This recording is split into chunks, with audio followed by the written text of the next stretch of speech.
बच्चों, आज हम हिंदी लिंग से संबंधित एक अभ्यास कर रहे हैं। तो आइए सबसे पहले लिंग की परिभाषा समझते हैं। शब्द के जिस रूप से पता चले कि वह स्त्री जाति का है या पुरुष जाति का, उसे लिंग कहते हैं। स्त्री जाति यानी कि लड़की है और पुरुष जाति यानी कि लड़का है, जिससे यह पता चलता है कि वह लड़का है या लड़की है, उसे लिंग कहते हैं। और इसके दो भेद होते हैं, पुल्लिंग और स्त्रीलिंग।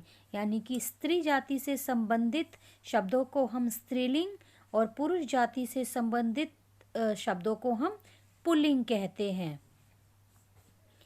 प्रश्न 1, शब्दों को छांटकर सही जगह लिखिए। आपको एक यहाँ पर बहुत सारे शब्द दिए हुए हैं मिले जुले। इसमें स्त्री जाति से संबंधित शब्द भी हैं और पुरुष जाति से संबंधित शब्द भी।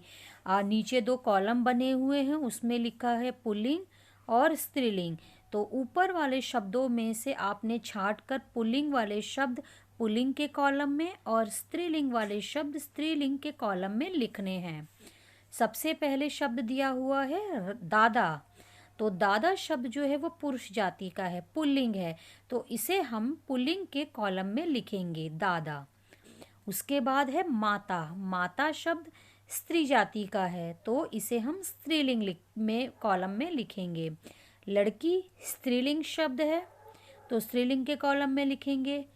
शेर पुल्लिंग शब्द है, पुरुष जाति का है, तो इसे हम पुल्लिंग के कॉलम में लिखेंगे। उसके बाद है आदमी। आदमी पुरुष जाति का है, तो हम इसे पुल्लिंग के कॉलम में लिखेंगे। उसके बाद है गाय।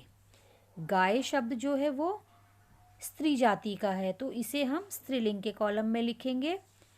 चाची शब्द जो है वो स्त्री जाति का है, तो इसे हम स्त्रीलिंग के कॉलम में लिखेंगे। बूढ़ा शब्द जो है वो पुल्लिंग है, पुल्लिंग के कॉलम में लिखेंगे। बेटा पुल्लिंग शब्द है, तो पुल्लिंग के कॉलम में। और तितली स्त्रीलिंग है, तो इसे हम स्त्रीलिंग के कॉलम में लिखेंगे। तो इस प्रकार जो हमारे पुल्लिंग शब्द हैं वे हैं दादा, शेर, आदमी, बूढ़ा और बेटा। ये सभी शब्द पुरुष जाति से संबंधित हैं, इसलिए पुल्लिंग के कॉलम में लिखे जाएंगे। और माता, लड़की, गाय, चाची, तितली शब्द स्त्री जाति से संबंधित हैं, इसलिए इन्हें स्त्रीलिंग के कॉलम में लिखेंगे। अगला प्रश्न है, निम्नलिखित शब्दों के स्त्रीलिंग रूप लिखिए। जितने भी यहाँ पर शब्द दिए गए हैं वे सभी पुरुष जाति से संबंधित हैं, अर्थात पुल्लिंग शब्द हैं, तो हमें इसे इसका स्त्रीलिंग रूप बनाना है। प्रत्येक व्यक्ति हो चाहे वह कोई जानवर है, सभी के ही पुल्लिंग और स्त्रीलिंग दोनों रूप होते हैं। राजा का स्त्रीलिंग रूप होगा रानी, नाना नानी, मौसा मौसी, बैल गाय, हाथी हथिनी, घोड़ा घोड़ी, चूहा चूहिया, चाचा चाची। तो इस प्रकार आपने इन सभी पुल्लिंग शब्दों के स्त्रीलिंग रूप लिखने हैं। जब आप अपना काम कॉपी में शुरू करेंगे तो सबसे पहले आपने लिंग की परिभाषा लिखनी है, जिससे आपको लिंग के विषय में अच्छे से पता चल सके। उसके बाद आपने प्रश्न 1 और फिर उसके बाद प्रश्न 2 लिखना है। आपकी सहायता के लिए इसी अभ्यास पत्र के नीचे इसके उत्तर भी दिए गए हैं। कठिनाई अनुभव होने पर आप यहाँ से इसके उत्तर देख सकते हैं।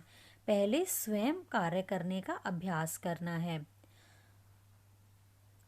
अपना काम समाप्त होने पर आपने अपने उत्तरों की जांच अवश्य करनी है। अपने उत्तरों में आप शब्दों की स्पेलिंग का ध्यान रखना है और उन्हें सही करना है। अगर बाई चांस कोई स्पेलिंग गलत हो गई है तो आपने उसको देखकर करेक्ट कर लेना है। और ध्यान रहे कि यह कार्य आपने हिंदी ग्रुप में 5 बजे से पहले भेज देना है। तो आज के लिए बस इतना ही।